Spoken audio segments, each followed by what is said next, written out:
Good morning, good afternoon, good evening, folks. Michael Zuber, one rental at a time. Normally on Sunday mornings, we were speaking with Laura Morby, but she is out enjoying Chicago with Pace and their children. And oh, by the way, she is 6 months pregnant now, folks. So if you didn't know this, send a congratulations out to Laura Morby. Follow her on Instagram, all that good stuff.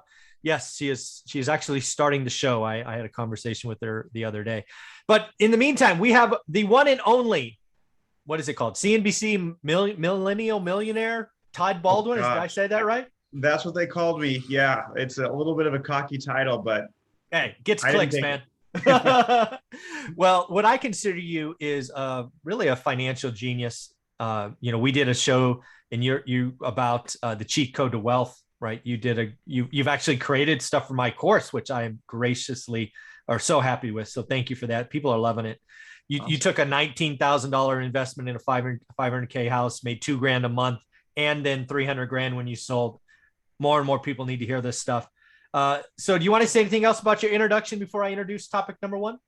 No, hey, that was awesome. I'm just happy to be here. Hello, everybody. And yeah, let's make it a good show. Well, I'll tell you what, why don't you hit your YouTube channel? Because sometimes I forget. You have a really growing and fascinating channel. Got it. Sure. Yeah, I do have a YouTube channel, much smaller than Michael's, but I basically do similar stuff to what Michael does. I just teach personal finance, real estate, credit cards, stock investing, the whole deal. If it's about money, I want to teach it. So yeah, that's pretty much my YouTube. It's just my name, Todd Baldwin. You can find it very easily if you type it into YouTube. There you go. So what I want to do here is, there are obviously some very large social media experts in this space. Grant Cardone is one of them. I follow him just because you kind of have to if you're in this space. But there was one post he put out on IG that I actually saved. And I'm like, I'm going to talk to this with someone. I don't know who. And then I'm like, dude, I'm talking to Todd Sunday. That's the guy, right? Because it kind of speaks to us. So let me just pull it up.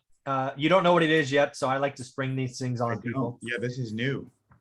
Actually, do you follow Grant? Do you do that? I don't even know. I used to follow Grant Cardone. I can talk about that later on if you like, but I don't think I follow him anymore. Can you see this?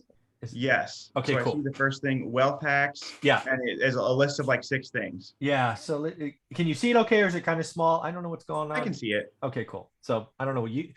Zoom is behaving differently this morning. I don't know what's going on. So the first one, improve skills to increase income. That's the one we're looking at, right? Yeah, that's the one. Okay. So first and foremost, let me kind of set this up, right? I read this the first time. I'm like, I like how he closes. Call me, thank me because you're rich as blank. I thought that was I like kind of that cocky kind of close, which was kind of cool. But obviously a lot of this is, hey, go save some money, give it to me, I'll make you rich. Right. Which not necessarily cool with, but we'll go through these 6 and then I want to create our own.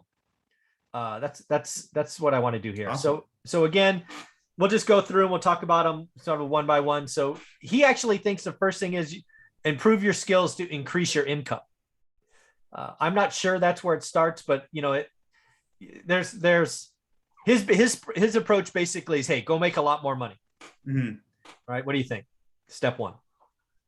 I think a more realistic step 1 would be whatever you make now, learn to live on less than that. Yeah. And then go increase your money. Like maybe that's step 2, but keep living at where you're at now. Yeah. We'll get through our list in a minute because I agree with you. I don't think this is number 1, but again, you got to realize that a lot of these creators, they have let's just realize that this is what he did. Let's say that, yes. Right? He wanted to get on this, so he just started hustling and selling more of his, used car sales or car salesman stuff. So that's what he was doing. Mm-hmm. Then his next step 2 is increased income in cash flow assets. Absolutely. Yeah, that's a good thing. Although I don't see, he hasn't talked about expenses yet, to your point, but we'll get to that in a minute.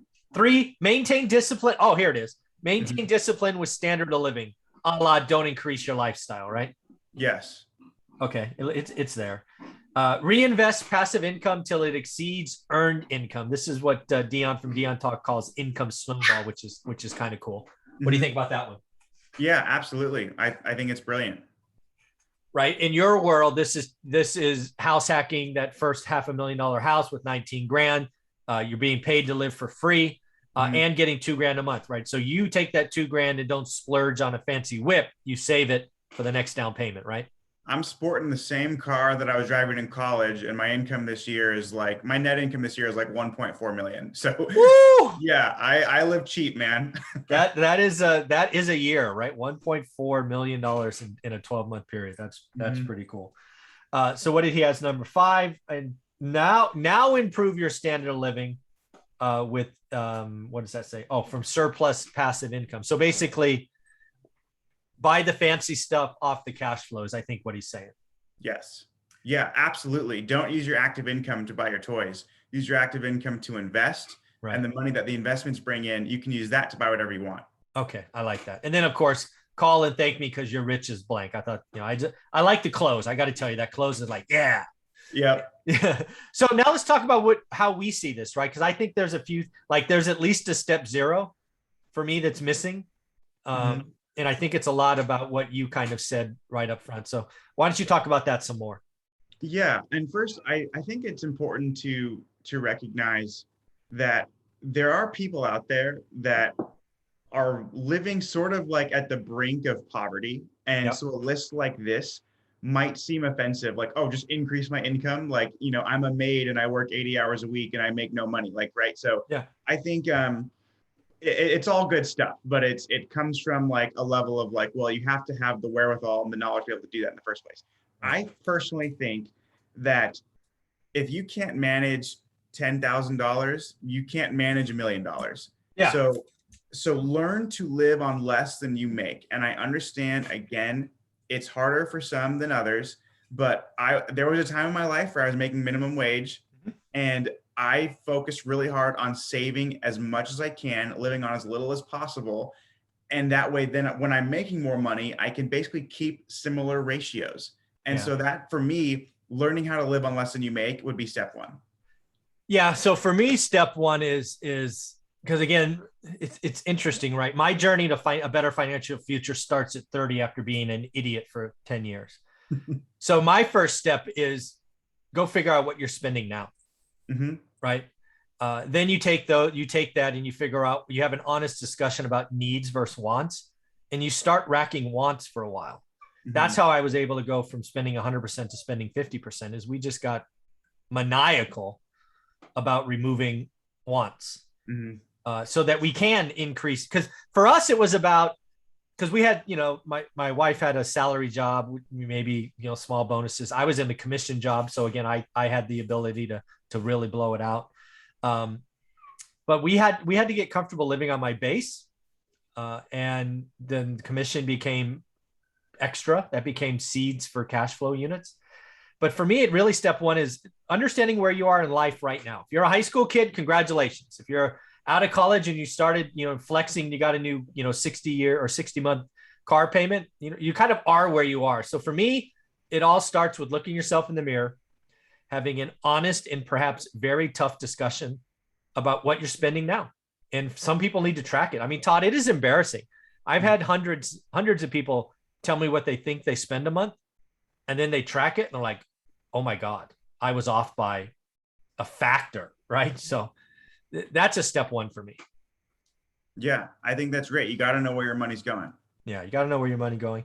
And then for me, it's about increasing income, whether that's, in today's environment, that could be quitting and getting a new job. I mean, the employee has so much power today. I mean, you working at one fast food restaurant for 6 months, you can quit, go somewhere else and make an extra $3-4 an hour. That it goes across the stack. Everyone can get a raise, or I shouldn't say everyone. Most people can get a raise today, probably if they quit and went somewhere else. My wife and we went to Panda Express the other day, Mm-hmm. and there was a sign in the window for hiring a manager of Panda Express, 96 grand a year for a manager at Panda Express. Yeah, wage inflation is real. The money's out there, folks. You just got to go get it. Yeah. And then, oh, by the way, it's never been easier to create a side hustle, right? Mm-hmm. Whether that's, what we're doing here on YouTube or writing a book or, all of those things. And there's lots of things that you talk about on your channel that are, secret shoppers, I think they're called. I mean, once you talk about that, there's just so many ways that you personally have leveraged to increase money. Absolutely. So secret shopping, I'll give like the high level viewpoint, but basically there are a lot of companies like restaurants, movie theaters, stuff like that they want to know what the public thinks of their products, services, and their employees. So they basically hire secret shoppers, which is just any regular person like you guys or me talking. And we pose at those establishments as regular customers. We buy whatever product or service they sell. When we get home, we fill out a little survey, get reimbursed for whatever we bought, and then make some money on the side. So like one example that I go to all the time is like movie theaters. I usually go, I buy my movie tickets. I'm there like as a regular customer, but then I get reimbursed for the movie tickets and I usually make some profit on the top. I think one of the best ones that I did was I saw Star Wars in theaters, like the new one that came out a few years ago, and I got my tickets for free and I made $100. And Yeah. it was just great. It was just doing fun stuff. And so I started doing that in college when I was broke because I met this awesome girl who I wanted to take out on dates, but I couldn't afford to take her out on dates. Yeah. By the way, that awesome girl is my wife now. There you go. But yeah, secret shopping is great. Yeah. Again, there are more ways to make money today. Like when I was coming up at 30 years old, maybe I'm sure secret shoppers was a thing, but it wasn't as easily accessible. It wasn't, you couldn't type it in a Google search bar and find stuff like this. Mm-hmm. So there are lots of ways that you can get creative to go make extra money. And once you make extra money, folks, first off, if you have credit card debt, go get rid of that, right? If you're paying 16% interest on debt, go get rid of that. But at the end of the day, start saving more money, because you talked earlier, Todd, about not being able to manage 10 grand. Shoot, I know people that can't manage $1,000. Mm-hmm. Like I have people in my family that if I gave $1,000 to, it would be gone in 3 seconds, and they wouldn't be able to tell you what it is. And then they'd be complaining about having no money. It just drives me crazy. Well, unfortunately, that's actually most people. I mean, not just my family. I feel better. There's a reason why I think the statistic is something like 80% of lottery winners or people who win the lottery, they go bankrupt within 3 years. Yeah. Most NBA stars, when they retire, they go broke. Same thing with NFL, even actors, like they get money and they blow it. And so it really doesn't matter how much you make if you don't know how to manage it. And you're absolutely right. Yeah. Yeah. So let's come back here. Stop sharing. So I'm going to take some notes. Let's come up with I don't know. He had 6. Let's come up with our 6. So what do you think we start with? You know where you are? I think, yes. Understand where you are with what you spend is probably step number 1. How much money is going out the window that doesn't need to be going out the window? Yeah. Yeah. Because in my opinion, it's the classic GPS thing. If you don't know where you are, you don't know where you're going, right? Mm-hmm. Yeah, I mean, you can't like you may want to be financially free, but if you don't know where you are now, the GPS doesn't work, right? Because you got to know where you are to know where you're going. It's a 2-point system. Okay. All right. Then number 2, what do you think? I know neither of us are huge fans of Dave Ramsey. I don't think we mind him, but I don't think we're fans of him per se. Yeah. But I do think he is right about saving an emergency fund. I agree. So getting something like, once you figure out, okay, you know what? I spend too much money on eating out and coffee and movie tickets every month. Mm-hmm. I'm going to stop doing that. With that money that I'm saving every month, I'm going to put that in an emergency fund and not touch it. I don't know what that number is for you. Maybe it's $1,000, maybe it's $500, who knows? Yeah. But having some sort of cushion that if there is an emergency, you don't have to go pay 30% on a credit card. You can just get your savings. Yeah, I agree. I totally agree. So I'm going to say 6-month emergency reserve, which I think Dave talks about. So we'll give him that one. I agree. Okay. Now we go look for ways to increase income. Absolutely. 100%. All right. I agree. Whether that's a side hustle, getting creative, getting a new job, adding new skills, right? One of the, again, I've said it many times, my most valuable course. And again, I have a college education and a master's degree. So 6 years. I took it I think it was my 2nd year at junior college. Public speaking class. Mm-hmm. Every course I've taken, that was the most valuable one for my adulthood. Same. No, I actually dropped out of college, but before I did, I took an advanced public speaking class. And I talked to that professor about the opportunity that I had when I was trying to make a decision to drop out of college. By the way, she was the one person in my life, other than my girlfriend at the time, who I'm now married to. She was the one person that said, you know what, school will always be here, go for it, pursue your dreams. And she was my advanced public speaking teacher, and I've never looked back since. You want to give her a public shout out? What's her name? Yeah, let's give a shout out to Diane Blitz-Hertberg. She is awesome. I took the leap after getting some advice from her, And after like 9 months after dropping out of college, I was making six figures at this opportunity that I wanted to pursue. Yeah. And then I doubled down on my own business. And instead of making six figures a year, I'm now making six figures a month. It's awesome. And thank you, Diane, for all and support. So awesome. Very cool. All right. Now we've increased income. Now what? Well, now I think so there needs to be something in there about not increasing your lifestyle once you increase your income, or at least not increase it, but marginally, right? Like if you increase your income by 15%, maybe you increase your lifestyle by 3%, but you're not doing it by the full amount. Yeah, let's try to figure that out. You know what I'm going to say is don't increase your lifestyle for the first decade. Yeah. How about that? Yeah, I think because again, for me, it took 15 years. And again, we kind of sacrificed like that for 12 or 13. But yeah, don't flex for a decade, because after you get all the compounding, then life gets really good after a decade. So Oh yeah. So don't flex for a decade. Okay. All right. Now, number 5. Now we're buying cash. Absolutely. Income producing assets. You gotta invest. It's not enough just to save money. It's a great starting point, but you have to invest because inflation will eat your money if you don't invest it. No joke. Yes. Again, it needs the cash flow day one. Don't bet on appreciation. Get 30-year debt, especially if it's cheap like this. Very cool. And then number 6, you want him to reach out to you and say thank you, or what do you want to do? Before we say that, I think that after you have a decade of avoiding lifestyle inflation and you're hustling and all these things, then enjoy what you've built. Yes. I think that's a really important step. Don't go blow it. Don't be like Nicolas Cage, who made 150 million and blew it all. Yeah. Or like T-Pain, who made $40 million in the bank and then blew all of it. Yeah. But enjoy your money. Just make sure you always, as long as you're, never spend more than your passive income. Put it that way. Yeah. If you make $5,000 a month in passive income, awesome. Don't spend more than 4,000 of that. Yeah. I mean, probably less too. Yeah. No, I think that's wise advice. A lot of people are trained, again, the Dave Ramsey, save, be a miser, then 60, then take 4%, you'll be okay. Yeah. They think. I like that idea of, go build something massive for 10 years. And then if you're getting $5,000 passive, go spend 4. That way you're never eating principal, right? Yeah. No, so this year, my wife and I have been, I don't even know how many vacations we've been on, but I know, because I was tracking it, because I tracked the money we spend. I know we spent around $50,000 on vacations and fun this year. But for anyone who thinks that's absurd and crazy, our income this year was about $150,000 per month. So it's like we took 1/3 of 1 month. Yeah. So it'd be like if I make $6,000 a month, it'd be like I spend $2,000 for the year on fun.